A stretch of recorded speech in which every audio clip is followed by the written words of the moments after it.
जिस्म में खुदा न खास्ता गुठलियाँ पैदा हो जाती हैं, जिनको हम रसौलियाँ भी कहते हैं। जिस्म के मुख्तलिफ हिस्सों में हो सकती हैं। आजकल ख़वातीन के सीनों में हो जाती हैं, खुदा ना करे। तो गुठली अगर जिस्म के किसी भी हिस्से में है, और बाज़ का होता है कि जिस्म पूरे पे जगह जगह पे रसौलियाँ बन जाती हैं, उन सब के लिए ये एक बेहतरीन दवाई है। खुद बनाएं और फ़ायदा उठाएं। माजूर सब्ज़ और फटकड़ी सफ़ेद। फटकड़ी सफ़ेद को आपने खिल कर लेना है, मुदब्बर कर लेना है। तवे पे इसको रखेंगे तो पहले पानी बन जाएगा, फिर वो खुश्क हो जाएगा। दूसरी साइड बदल के अच्छी तरह खुश्क कर लें। ये जितने माजू आपने सब्ज़ लेने हैं उसमें सुराख ना हो।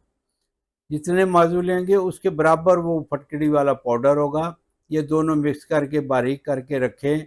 ये आधा चम्मच सुबह शाम इस्तेमाल करें। इंशाअल्लाह ताला जिस्म के किसी हिस्से में भी रसौलियाँ होंगी, गुठलियाँ होंगी, इंशाअल्लाह ख़त्म हो जाएंगी।